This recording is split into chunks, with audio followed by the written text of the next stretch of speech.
গণ অভ্যুত্থানে শেখ হাসিনা সরকার ক্ষমতাচ্যুত হওয়ার পরে ডক্টর মোহাম্মদ ইউনূসের নেতৃত্বে একটি অন্তর্বর্তী সরকার প্রতিষ্ঠিত হয়েছে বাংলাদেশে। এই সরকারে কোনো রাজনৈতিক দলের প্রতিনিধি নেই, কিন্তু বিএনপি, জামায়াতে ইসলামের মতো এতদিন সরকার বিরোধী অবস্থানে থাকা রাজনৈতিক দলগুলো বাংলাদেশের ইউনূস সরকারকে সমর্থন করছে।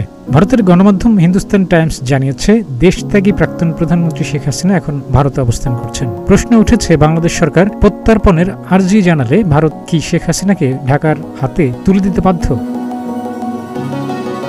বাংলাদেশ সরকারের পক্ষ থেকে এখনও প্রাক্তন প্রধানমন্ত্রীকে প্রত্যর্পণের কথা দিল্লিকে বলা হয়নি, কিন্তু আগের সরকারের সব কর্তা ব্যক্তি কূটনৈতিক পাসপোর্ট বা লাল পাসপোর্ট বাতিল করায় শেখ হাসিনাও সেই রক্ষা কবচ হারাচ্ছেন। সঙ্গে তার বিরুদ্ধে একের পর এক মামলা রোজ চাপানো হচ্ছে, যার অধিকাংশই হত্যা এবং গণহত্যার মতো গুরুতর অভিযোগে করা। এই পরিস্থিতিতে শেখ হাসিনাকে প্রত্যর্পণের দাবি জানিয়েছেন বিএনপির মহাসচিব মির্জা ফখরুল ইসলাম আলমগীর। তার কথায়, ভারত ও বাংলাদেশের মধ্যে 2013 সালে প্রত্যর্পণ চুক্তি হওয়ার পরে শেখ হাসিনাকে ভারত ঢাকার হাতে তুলে দিতে বাধ্য। ফখরুল জানিয়েছেন, প্রত্যর্পণের পরে খুনের আসামি হিসাবে শেখ হাসিনার বিচার করা হবে ঢাকার আদালতে।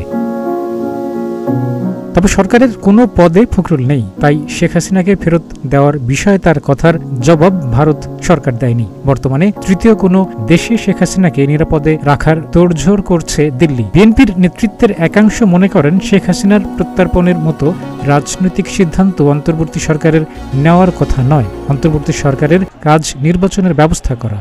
নির্বাচন জিতে ক্ষমতায় আসার পরে শেখ হাসিনাকে ফিরিয়ে এনে কাঠগড়ায় তুললে তবে বিএনপি রাজনৈতিকভাবে সুবিধা পাবে। শেখ হাসিনাকে ফেরানোর দাবি নির্বাচনী প্রতিশ্রুতি হিসেবেও জনপ্রিয় করা যাবে। 2013 সালের ওই চুক্তি করা হয়েছিল দুই দেশের মধ্যে জঙ্গি, পাচারকারী এবং চোরাচালানিদের প্রত্যর্পণের উদ্দেশ্যে। 2016 সালে এই চুক্তিতে বেশ কিছু সংশোধন আনা হয়েছিল।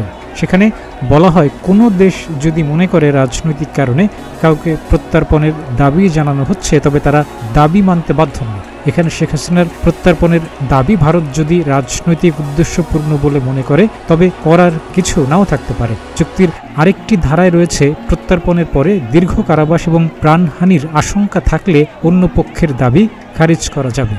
1975-এর 15 আগস্ট শেখ হাসিনার গোটা পরিবার সেনা অভ্যুত্থানে নিহত হওয়ার পরে ভারতের প্রধানমন্ত্রী ইন্দিরা গান্ধী শেখ হাসিনা এবং শেখ রেহানাকে আশ্রয় দিয়েছিলেন। ডেস্ক রিপোর্ট, প্রতিদিনের বাংলাদেশ।